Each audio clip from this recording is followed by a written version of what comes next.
한번 생각해 보세요. 하나님이 하나님의 마음에 합한 자를 찾으신다고 할 때에 그 기준이 뭘까요? 그렇잖아요? 여러분과 제가 성경에서도 그렇고 또 설교에서도 그렇고요. 하나님의 마음에 합한 자, 하나님은 그 사람을 찾으신다.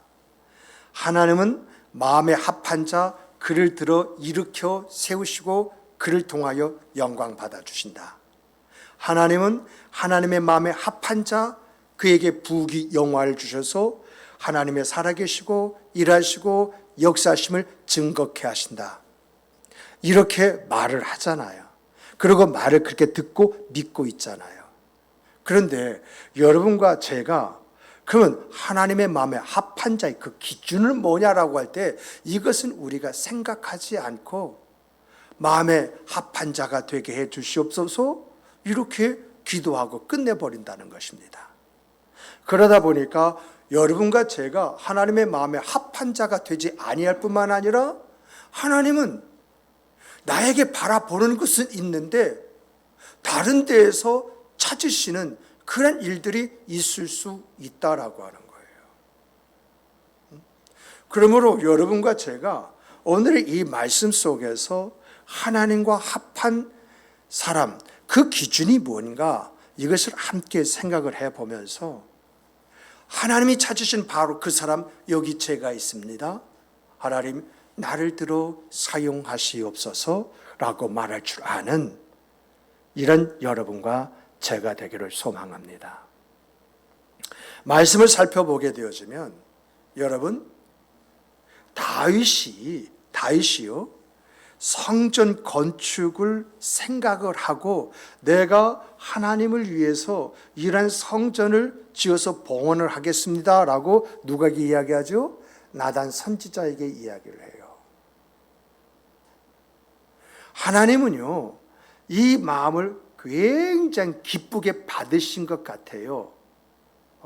그러면서 뭐라고 말씀하시느냐라고 할 때 다윗의 왕위가 다윗의 자손을 통해서 영원까지 이어지게 될 것이다 이렇게 말씀을 하세요. 정말 주를 위해서라고 한다면 무엇이라도 하고자 하는 그 마음. 그런데 이 마음은 마음에 있는 것으로 끝나는 것이 아니라 그 마음에 있는 것이 나단 선지자에게 이야기가 되었던 것처럼 그것이 말로 표현되어져야 한다라고 하는 것을 우리가 생각을 해보면서 하나님은 이러한 말씀을 말씀하셨지만은 중요한 것은 하나님께서 이런 말씀을 하실 때에 다윗에게 보았던 것이 뭐냐? 하나님께서 나단 선지자를 통해서 이 말을 들었을 때에 하시는 말씀이 다윗은 손에 피를 많이 묻혔기 때문에 그를 통해서는 거룩한 성전, 그 성전을 짓기에 합당하지 않다. 그리고 이제 그의 후손을 통해서 이 성전을 짓도록 하겠다라고 유보를 시킵니다. 근데 중요한 것은요, 여기 있습니다. 마음이 일어나서 그런 말을 했다 할지라도 하나님께서 노 하실 때에 그 마음을 거둘 줄 아는 사람. 정말 하나님 말씀 앞에 순종하는 그 믿음, 이 믿음이 우리 주 예수 그리스도까지 이어져서 하나님의 약속의 말씀처럼 만왕의 왕, 영원한 왕, 그 예수 그리스도를 우리의 왕으로 주셨다는 것입니다. 그러니까 다윗은 그가 하나님 앞에서 가지고 있던 그 마음을 말로 표현할 줄 아는 사람이 되었을 뿐만 아니라 하나님이 노 할 때에 내가 이런 생각을 가졌는데 이렇게 하는데 왜? 하고 반문하고 그냥 밀어붙이는 그런 사람이 아니라 그것을 거둘 줄 아는 사람이었다는 것입니다. 그랬을 때 하나님은 이 다윗에게 이 축복을 주셨는데 이 축복이 영원토록 이어져서 오늘날 우리에게까지 그 왕을 주셨다라고 하는 거지요. 그래서 성경을 보면은 아브라함의 후손이고 다윗의 자손으로 우리 주 예수 그리스도가 이 땅에 오시게 되었다라고 하는 것을 이야기하고 있는 것을 우리가 보게 됩니다. 그런데 여러분, 다윗의 아들 솔로몬 있지요.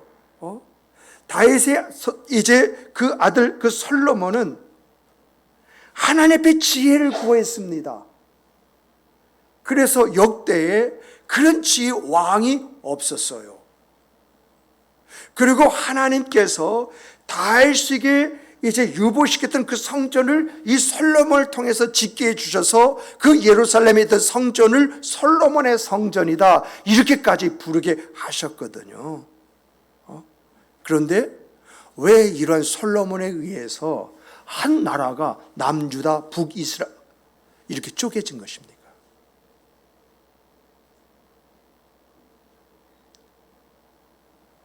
한 사람을 통해서는 그 왕위가 영원토록이라고 하는 이런 말씀이 주어졌는데 한 사람을 통해서는 굳건한 그 나라가 둘로 쪼개져 가지고 서로 싸우고 피비린내 나는 전쟁사를 일으키게 만든 원인을 제공했다는 것입니다. 그런데 그 원인 제공했던 사람이 누구냐는 겁니다. 그렇게 지혜의 왕이고 그리고 더 나가서 이제 이 성전을 지어서 솔로몬 성전을 지은 그러한 사람, 그런 사람에 의해서 어떻게 이런 일이 일어날 수가 있느냐라고 할 때 지혜가 출중하면 하나님이 없습니다. 그래서 우상을 섬기게 되어지는 것이고 또 궁구하고 사람의 어떤 것을 알아보고자 많은 처첩을 드리는데 전부 다 이방 여인들 두려움을 통해서 이방의 신들이 예루살렘에 버젓이 지어지고 이제 백성들도 우상을 섬기는 그런 사람이 되어버렸잖아요. 이러한 것을 통해서 하나님의 마음에 합한 사람이 어떤 사람이냐, 무엇이 하나님의 마음에 합하도록 만드는 것이냐, 이것을 우리가 생각을 하게 되어지는 것이거든요. 또 더 나가서 말입니다. 하나님께서 이 이스라엘이 둘로 쪼개어져 가지고 북이스라엘은 아수르에게 망할 것이고 남유다는 바벨론에 의해서 망하게 될 것이다 라고 이렇게 이야기했습니다. 그리고 난 다음에 아수르와 바벨론의 이 두 나라가 망하고 난 다음에 이 두 나라가 한 나라가 되어져서 그 포로로 잡혔던 나라에서 오게 될 것이다 라고 이야기합니다. 특별히 남유다에 대해서 예언을 하시는데 하나님께서 예레미야 선지자를 통해서 70년간 바벨론 포로 생활을 했다가 돌아오게 하겠다라고 할 때 이 돌아올 때 북이스라엘도 같이 돌아와요. 그런데 이러한 내용을 이렇게 보면서 여기서 결정적인 역할을 했던 사람이 누군가 할 때 이 결정적인 역할을 했던 사람이 다니엘이에요. 다니엘이 예레미야서를 쭉 읽는 가운데에 70년 후에 하나님께서 이스라엘 민족을 해방시켜서 이제 자기의 나라로 되돌아가게 하시겠다라고 하는 말씀을 읽었어요. 읽고 이제 손을 꼽아가면서 계산을 해보니까 앞으로 4, 5년밖에 안 남은 거예요. 그래서 그때부터 이런 하나님의 말씀이 실현될 수 있도록 금식을 하면서 기도하지 않습니까? 그런데 이때 나이가 몇이냐라고 할 때 좋기 85세에서 90세 이 어간이에요. 이 나이대에 메데파사 왕이 바벨론을 무혈 입성을 해버립니다. 이 바벨론 성 여러분에게 말씀드렸죠. 이 성 주변에는 강이 쫙 흘러가지고 가기 때문에 다리를 놓지 않으면 들어올 수가 없는 성이에요. 그리고 성 높이가 100m고 성 두께가 30m예요. 철옹성이에요. 이러한 바벨론 성을 무혈 입성했다. 이 기적이 아닙니까? 이렇게 해서 바벨론 성을 정복해가지고 이제 백마를 타고 차박차박하고 군사들과 함께 쫙 하고 성에 들어오는데, 왕이여, 모두가 엎드려져 가지고 숨을 죽이고 있는 그런 상황 속에 있을 때 왕이여 하고 일어서면서 왕이 바벨론을 점령한 것은 당신의 지혜와 용맹으로 정복한 것이 아니요, 우리 하나님께서 100년 전에 우리 선지자를 통해서 당신이 우리를 해방시키기 위해서 이 바벨론 정복하게 될 것이라고 이렇게 말씀하셨기 때문에 당신이 오늘 이 바벨론을 정복한 것이요. 이 외침 한마디에 이스라엘 백성이 70년간 포로 생활을 끝마치고 이스라엘로 돌아가게 된 것입니다. 만약에 이런 외침이 없었다고 한다면 이 고레스 왕이요, 누워서 자려고 하는데 잠이 안 와. 근데 낮에 있었던 한 노인네가 짖그랬던 그 소리가 귀에서 맴맴거리는 거예요. 그래서 내시에게 바벨론 서구에서 이스라엘에 관한, 이 예언에 관한 책을 찾아와라 했더니 이사야서하고 예레미야서를 찾아오는데, 이사야서는 고레스라는 말이 100년 전에 자기 이름이 거기 기록이 되어 있는 거예요. 그리고 예레미야서는 70년 후에, 70년이 바로 이때인 거예요. 만약 이런 외치는 자의 소리가 없었다고 한다면 고레스가 바벨론에서 이스라엘 백성을 해방시켜 주었겠습니까?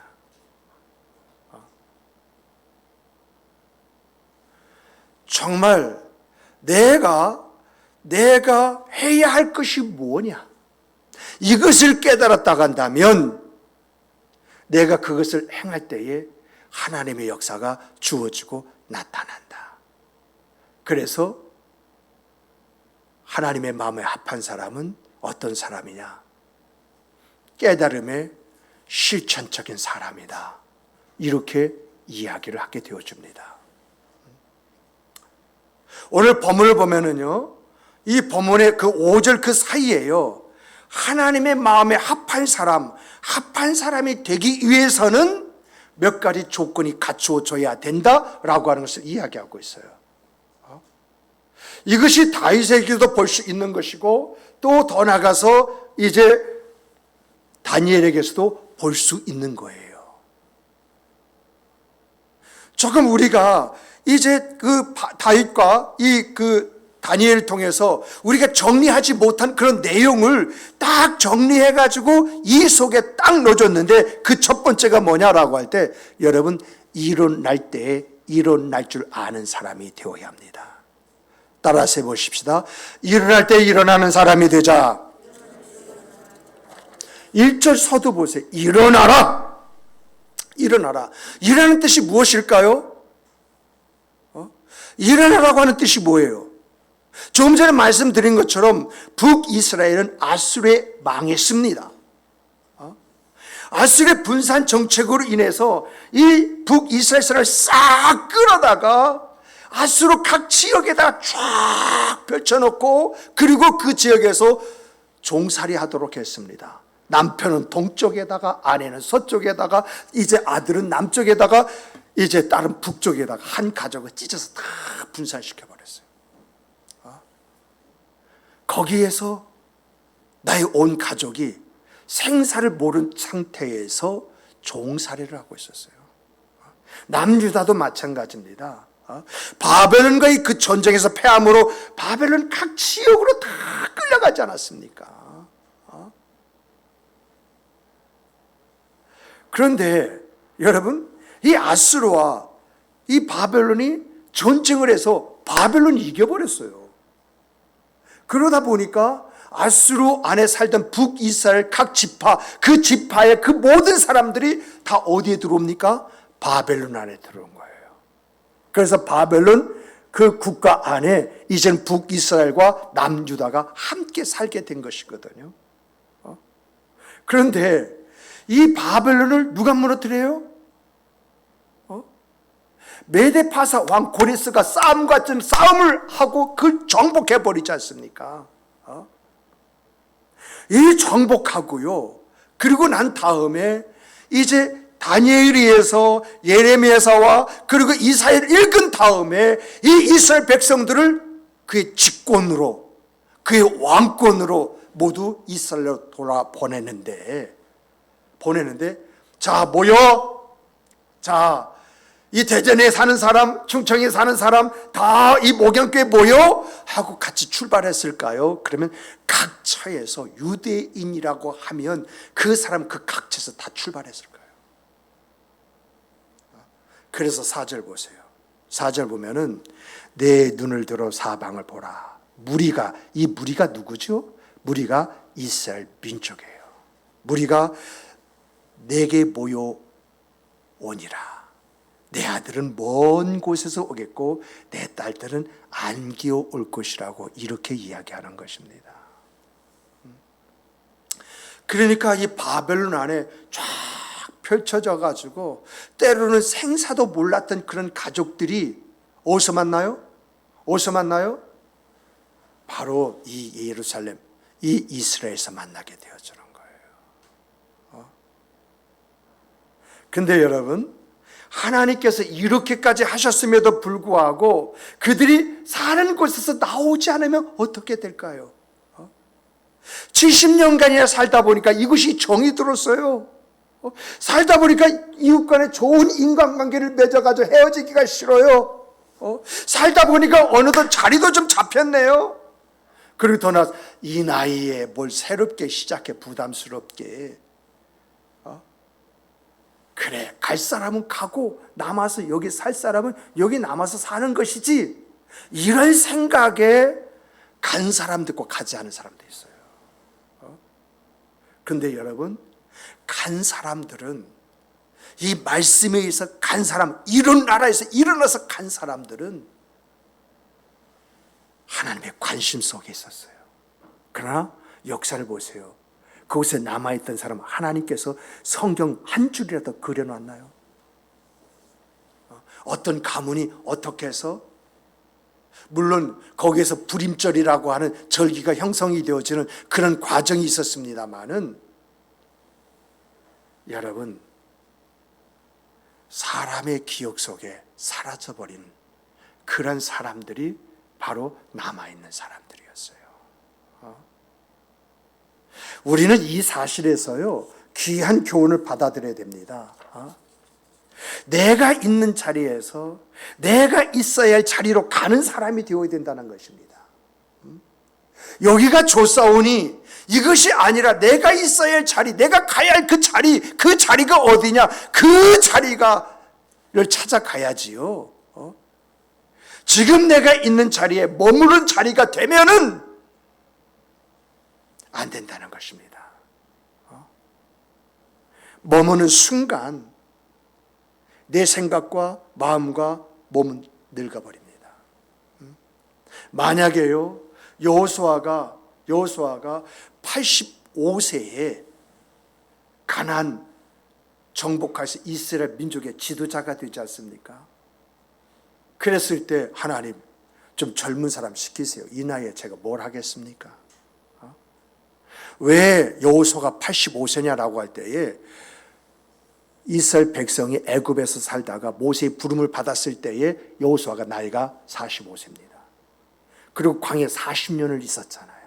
85세예요. 느보산에서 모세가 사라지자 하나님께서 여호수아에게 임하셔서 너는 강하고 담대하라면서 이스라엘 민족으로 세워주실 때에 하나님, 저 요단강을 보세요. 저걸 어떻게 넘어갑니까? 하나님, 정말 이 가나안 족속들이 우리를 기다리고 있을 텐데 우리가 어떻게 정복해야 됩니까? 나는 나이가 들어서 힘이 힘이 없고 할 수 없습니다 하고 주저앉아 들어간다면 누가 그 가나안 땅을 주겠습니까? 누가 하나님의 약속을 이루는 사람이 되겠습니까? 우리가 잘 아는 대로 갈렙이 정복을 했습니다. 정복을 하고 난 다음에 여호수아에게 쫓아와가지고 하나님께서 나에게 약속하신 그 땅을 달라. 그게 기럇 여아림이지 않습니까?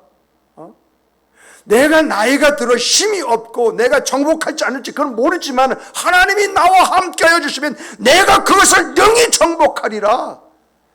그래서 여호수아의 허락을 받고 하나님께서 약속하신 그 땅을 쳐서 정복해서 기럇 여아림을 오늘날 헤브론으로 바꿨잖아요. 헤브론.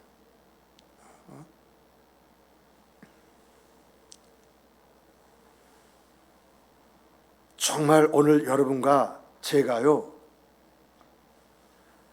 하나님의 어떠한 말씀 속에서 일어나라 한다면 그 자리에서 일어나시는 여러분이 되시길 주님의 이름으로 축복합니다.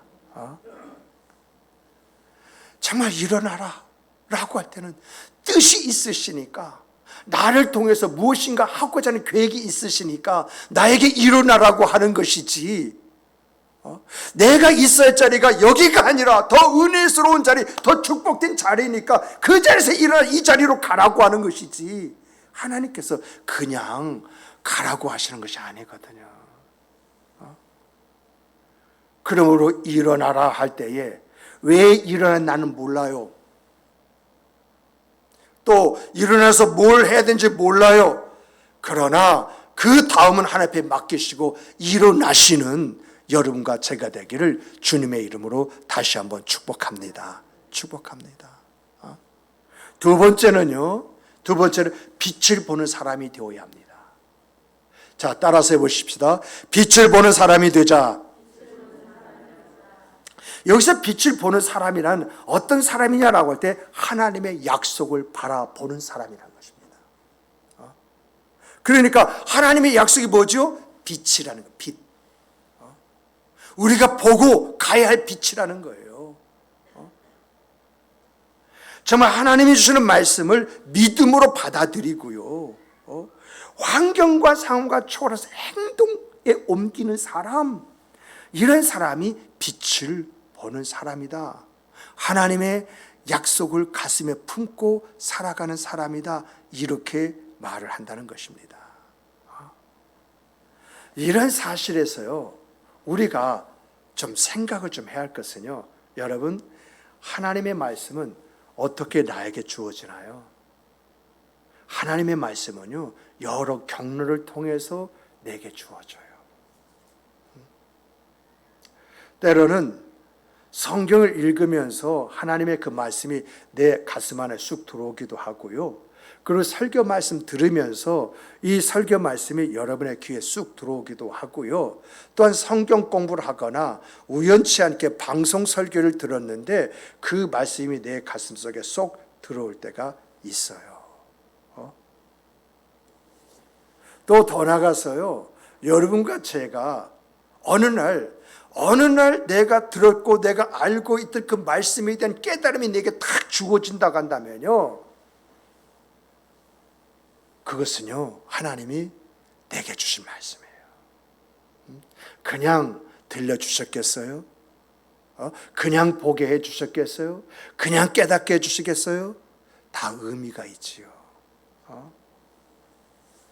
이러한 말씀은요, 하나님이 내게 복을 주시기 위한 약속일 수도 있고요, 이러한 말씀은요, 하나님이 나를 통해서 하고자 하는 일일 수도 있고요, 이러한 것은요, 하나님이 앞으로 일어날 일을 나에게 가르쳐 주시는 것이 될 수도 있다는 것입니다. 오늘의 말씀은요, 이 세 가지가 다 함축되어 있어요. 그들의 마음의 소원이 뭐갑니까? 억압으로부터 자유 아닙니까? 그렇잖아요. 그들의 마음의 소원은 뭐냐요? 성전이 재건되지, 그 성전에서 마음껏 예배 드리는 것 아니었습니까? 그들의 마음의 소원이 무엇입니까? 그들이 자기의 그 땅에서 자기가 농사를 짓고 자기가 짐승을 기르고 그것을 수확해서 먹고 누리는 생각과 삶, 이것을 한번 살아보고 싶은 이것이 그들의 마음의 소원이 아니었습니까? 하나님께서요, 그들의 그 마음을 이미 아셨을 뿐만 아니라 이미 약속해 주신 말씀이에요. 말씀. 그래서 하나님께서는 이것이 하나님이 약속의 증표라고 하는 뜻으로서 그들에게 주신 것, 믿게 하신 것이 있잖아요. 그것이 뭡니까? 바벨론에게 빼앗겼던 성전 기물을 싹 도로 돌려주셨어요. 성전을 지을 수 있도록 말입니다. 모든 물자를 비롯해서 거기에 소요되는 모든 비용까지도, 그리고 거기에서 그것을 만들 수 있는 기술자까지도 딸려 보내셔 버렸어요. 그리고 무엇보다도 주변 총독부에게 이들이 성전을 재건하고 또 성곽을 쌓는 데 있어서 협조하고 도와라 라고 하는 공문까지 왕의 이름으로 어인을 찍어서 줬습니다. 이렇게 하나님은 그들에게 약속하셨고 그들의 마음의 소원을 응답하시는데 그냥 말로만 하시는 것이 아니라 모든 것을 다 갖춰서 그 일을 행할 수 있도록 하나님께서 모든 것들을 허락해 주셨다, 딸려 보내주셨다라고 하는 거예요. 그런데 여기서 우리가요, 한 가지 알아야 할 것은요, 그 다음에 누가 해야 됩니까? 하나님이 해방시켜 주셨어요. 하나님이 그들의 약속과 마음의 소원대로 이스라엘 백성에서 그런 생각과 삶을 살아갈 수 있도록 이제 만드셨어요. 그리고 너희들이 가면은 이렇게 이제 하게 될 것이라 말씀해서 거기에 대한 모든 것들을 다 챙겨서 보내주셨어요. 그럼 그 다음에 이스라엘 백성이 해야 할 일이 뭡니까? 그것을 가지고 성전을 재건하고 그것을 가지고 성벽을 쌓고 그것을 가지고 농사하고 짐승을 쳐서 행복하게 살아가는 것은 누구의 몫이다? 이스라엘 몫이라고 하는 것입니다. 이러한 것에서 우리가 발견할 수 있는 것은 하나님이 우리들을 위해서 하시는 일이 따로 있고 우리가 해야 할 일이 따로 있다는 것입니다. 우리는 모두 하나님이 알아서 그리고 손을 놓고 방관하고 있는데 하나님께서 알아서 하시는 것이 아니라 내가 하시는 모든 환경과 조건과 상황을 주시고 그 안에서 네가 해라. 그 다음부터는 네가 해서 그것을 얻음으로 말미암아서 이것이 주의 은혜입니다. 이런 고백이 있기를 원하시는 것이 하나님이시라는 것입니다. 그래서 오늘 여러분과 저는 하나님의 빛을 바라보되 이 빛이 약속의 말씀이라고 했지 않습니까? 이 약속의 말씀만 보는 것이 아니라 이 약속의 말씀 속에서 내가 해야 할 일이 무엇인가 그것을 찾는 그 안에서 하나님의 약속을 성취하고 누림의 아름다움 가지고 하나님을 찬송하며 하나님 앞에 영광 돌리는 여러분이 되시길 주님의 이름으로 축복합니다. 축복합니다. 정말 오늘 우리들에게 있어야 할 것은요, 하나님이 약속의 말씀을 이루시기 위해서 또 내 마음의 소원을 이루어 주심으로 웃는 그 모습을 주시기 위해서 이미 나의 환경 속에 역사한 것, 나의 상황 속에 역사한 것, 나의 처지 속에서 역사한 것이 있다고 한다면 그 다음부터는 여러분 믿음으로 가십시오. 믿음으로 가십시오. 만들어 가십시오. 그래서 얻어 하나님으로 하여금 이것이 축복이라고 하는 것을 느끼십시오. 세 번째는 따라서 해보십시다. 빛을 발하는 사람이 되자. 아까는 빛을 보는 사람이라면 이제는 빛을 발하는 사람이다. 다시 말하면 여러분과 제가 거울이 되어야 된다라고 하는 것입니다. 거울. 하나님이요 우리에게 빛을 비추어 주셨다면 그 빛을 우리가 발산시켜서 하나님의 빛을 비추는 그런 사람이 되어야 한다라고 하는 것입니다. 우리가 이게 거울이라고 하지 않습니까? 옛날에 그런 장난 참 잘했네요. 이렇게 햇빛에 반사해서 이것을 사람의 눈에다가 비추는 거예요. 그럼 눈부시게 만드는 거예요. 내가 빛을 받아가지고 이 거울에서 상대방에 비추는 것처럼 내가 하나님 앞에 약속의 말씀을 내가 받았습니까? 하나님께서 그 모든 일을 이룰 수 있는 조건과 환경과 상황을 다 주셨습니까? 그러면 이러한 일들을 해나감에 있어서 이런 일을 하게 하신 분이 누구냐? 그 하나님을 증거하는 사람이 빛을 발하는 사람이다. 그래서 일어나 빛을 발하라 하면서 발하라라고 하는 그 내용 속에 쫙 이게 다 녹아 있지 않습니까? 당시 메데 파사로부터요 유일하게 자유를 얻은 나라는요 이스라엘밖에는 없습니다. 역사상 참 신기한 이제 사건이 이제 있다고 한다면 두 사건인데, 하나는 이스라엘 민족이 애굽에서 출애굽을 한 사건입니다. 그리고 두 번째는 이제 이스라엘이 바벨론에서 포로에서 해방돼서 돌아간 그 사건입니다. 정말 이상하게 이스라엘만이 그는 강대국의 속국과 종이 되었던 그 자리에서 노임을 받고 자유인이 되었다라고 하는 것. 정말 신기해요. 정말 이스라엘만이요 자기의 고국으로 돌아간 거예요. 이스라엘만이요 그 나라가 회복이 되고 성전을 지어서 예배하는 예배자가 된 거예요. 이스라엘 민족만이 자기 땅을 가지고 자기 땅에서 농사한 것을 먹을 수 있었고, 또한 기른 것을 가지고 상관을 통해서 돈, 부를 축적할 수 있었던 것입니다. 이렇게 한 것이 누굽니까? 이스라엘 백성이 능력이 있어서 이제 메데 파사하고 대항해서 거기서 해방한 것입니까? 그것이 아니잖아요. 이스라엘 백성은 하고 싶어도 할 수가 없는 민족이잖아요. 그런데 이스라엘 민족이 이제 바벨론에서 고국으로 돌아갔다고 하는 것, 누가 한 것입니까? 하나님이 하신 것이잖아요. 그렇다면 여기에서 왜 하나님은 이스라엘 통해서 이 일을 하셨는가? 하나님의 의도는 뭔가? 이것을 살필 줄 알아야 되는데, 하나님의 의도가 뭐예요? 만방에, 이 세상 만방에 하나님이라는 존재를 드러내고 나타내기 원하시는 것이 하나님의 마음이셨잖아요. 최대 강대국 메데 파사 왕에게, 이 고레스에게 하나님이 계시다고 하는 것을 시작해서 이 이스라엘 백성을 해방시킨 것은 누구냐? 하나님이시다고 하는 것을 모든 사람이 다 알게끔 한 거 아니겠어요?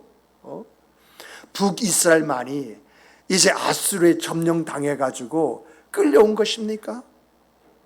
이스라엘만이, 남유다만이 이제 바벨론에게 이제 포로로 끌려와서 거기서 산 것입니까? 아니잖아요.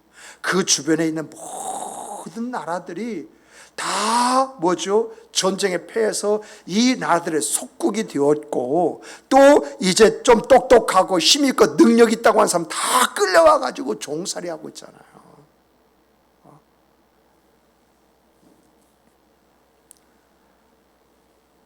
이러한 나라들에게 하나님은 어떤 분이신지, 이스라엘 민족은 어떤 민족인지 이 해방이랑 통해서 한 번에 그것을 알려주시지 않습니까? 그러므로 이스라엘 백성들이 어떻게 살아야 되는 것입니까? 이런 은혜를 입었습니다. 이런 축복을 받았습니다. 그러므로 이스라엘 백성이 하나님 앞에서 가져야 할 그 모습이 어떤 모습이냐라고 한다면, 그것은 우리 하나님 어떤 분이시냐, 이것을 사람들에게 드러내고 나타냈어야 한다는 것입니다. 하나님의 말씀대로 살아가야 되고, 하나님께 이렇게 하나님이 정하신 대로 예배를 드려야 하고, 또 서로 아끼면서 이제 섬기면서 사랑하는 것으로, 그리고 잘 살고 행복하게 사는 것을 보여주었어야 한다는 것입니다. 이렇게 하나님 안에 있으면 이런 은혜와 은총 속에서 사람답게 살아가게 되어지고, 또 나가서 인생사 그 행복을 이제 구가하고 누리게 되어진다라고 하는 것을 보여주었어야 된다라고 하는 것입니다. 우리가요, 초대교회로 돌아가자라고 하는 그런 말들 한 번 정도 들어보지 않습니까? 초대교회는요, 믿지 않는 그 사람들이 부러워할 만큼 그들 스스로가 자기 발로 찾아와서 나 예수 믿겠다, 너들과 함께하고 싶다라고 해가지고 교인이 되었던 것처럼 어려운 일을 서로 협력하고 합력하면서 감당하고 서로를 섬기고 사랑하며 응원할 때에 우리가 행복한 것입니다. 이런 우리가 될 때에 세상 사람들이 우리에 대해서 관심을 갖는 것이거든요.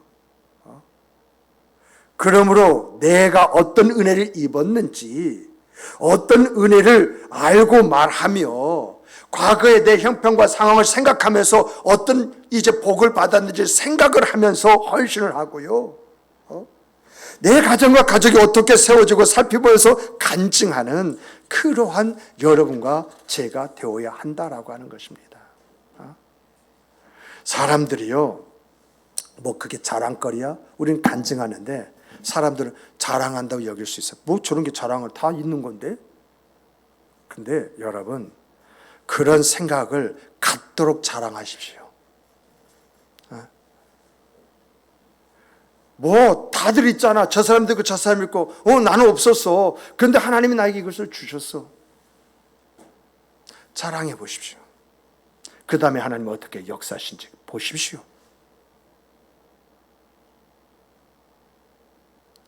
정말 그런 일이 제 삶에도 참 많아요. 큰 교회 목사님들이 얼마나 많아요. 그런 목사님과 함께 하실 때에 그 목사님이 다 가지고 있는 것, 이제서 나는 가졌는데 자랑을 하는 거예요. 하나님께서 참 이렇게 역사하셨다고. 근데 하나님께서요, 그 자랑을 하니까 또 주시는 거 있죠. 또 주시는 거. 그래서 저는 하나님이 주신 것에 대해서는 그것이 크든지 작든지 그걸 자랑을 해요. 그런데 자랑할 때마다 그런 일이 또 있는 거, 그거 신기하지 않아요? 그러면서 깨닫는 것이 뭐냐라고 할 때, 다들 가지고 있는데 이거 내가 말해서 무슨 의미가 있어? 이것이 아니라 다들 가지고 있었지만 나는 없었다는 것입니다. 그 없었던 걸 갖게 되었던 것을 이야기할 때에 하나님은 다른 사람이 나를 보는 그 눈을 위해서라도, 하나님은 다른 사람이 하는 그 말을 들으면서라도 하나님께서는 어떻게 합니까? 나를 세워주신다, 그 이야기입니다. 한 번의 내 자랑, 그것이 나의 간증이 되어질 때 하나님은 또 다른 자랑을 통해서 간증하도록 만드신 그 역사가 우리의 생각, 그 삶에 있다고 하는 것입니다. 정말 여러분과 저는 내가 없는 것 이제 갖게 되었는데 남들은 다 가지고 있어요. 그러나 그런 가운데 있다 할지라도 이것을 하나님께서 이런 방법을 통해서 나에게 주셨다고 이야기하심을 통해서 또 주시는 하나님, 그 하나님 체험하는 여러분이 되시기를 주님의 이름으로 축복합니다. 정말 신기해요. 말씀을 뵙겠습니다. 하나님은요, 일어나는 사람 있죠. 일어나는 사람에게 관심을 두십니다. 왜 관심을 두실까요? 왜 관심을 두실까요? 그 사람이 빛을 볼 가능성이 많기 때문에 그렇습니다. 하나님은요, 일어난 사람보다도 더 관심을 두는 사람은요, 그 빛을 바라보는 사람이에요. 왜요? 그 사람이 빛을 발할 수 있는 사람이 될 수 있기 때문에 그렇습니다. 그런데 우리 하나님은요, 빛을 발하는 사람에게는 항상 그 사람이 빛을 발할 수밖에 없도록 만드신다는 것입니다. 여러분은 어떤 사람이 되기를 원하십니까? 설교 첫 번째 대지가 일어나자, 일어나라 라고 하는 것입니다. 하나님은 이 사람에게 관심을 두신다라고 할 때 그 관심은 뭐죠?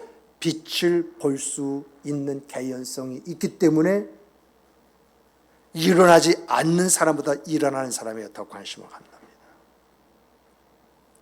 그리고 더 나아가서 하나님은요, 어떤 사람에게 더 깊은 관심을 가지고 있느냐? 일어나서 빛을 보는 사람, 그 보는 사람에게 더 관심을 갖는데, 왜 관심을 갖느냐? 이 사람이 빛을 발할 수 있는 사람으로 성장하고 세워질 수 있기 때문에 그렇습니다.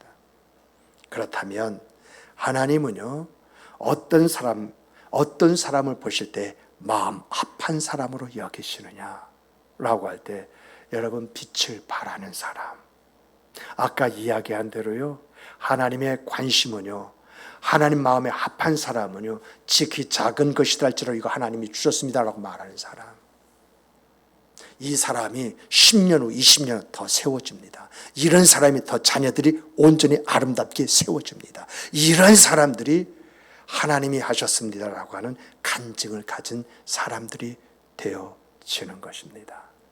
그러므로 사랑하는 성도 여러분, 하나님의 마음에 합한 것은요, 솔로몬처럼 큰 일을 하고 감당할 수 없는 그 일을 하는 사람이 하나님의 마음에 합한 사람이 아니라, 마음속에서 말을 하는데 하나님이 그걸 거두라고 할 때 그것을 순종하는 사람, 이 사람이 일어나는 사람, 말씀 앞에 반응한 사람이라는 거죠. 또 이러한 사람이 어떻게 합니까? 하나님의 약속의 말씀을 붙잡고, 비록 압살롬의 반역이 일어나서 왕권이 흔들리는 그런 상황 속에 있다 할지라도 그 말씀을 가슴에 품고 그 왕권을 다윗의 후계자에게 계승해 주지 않습니까? 그리고 더 나아가서 다윗의 인생사 그 삶 속에 그 마지막에 어떻게 합니까? 자기와 함께 하셨던 그 하나님을 높이며 하나님의 말씀 그 뜻 안에서 마지막 운명을 거두지 않습니까? 그런데 운명을 때 그 빛을 발하는 것이 뭡니까? 바로 솔로몬에게 축복을 하면서 죽는 것입니다. 오늘 이런 그 말씀 속에서 정말 하나님의 마음에 합한 사람이라고 하는 것은 내가 무엇을 하고 또 하나님 앞에 드려서 합하는 것이 아니라 하나님의 말씀 앞에서 내가 어떻게 반응하느냐, 이것이 하나님의 마음의 합함을 결정한다라고 하는 것, 이거 잊지 않고 하나님 안에서 세움을 입는 여러분과 제가 되기를 주님의 이름으로 축복합니다. 축복합니다. 우리 함께 기도하시겠습니다. 귀하신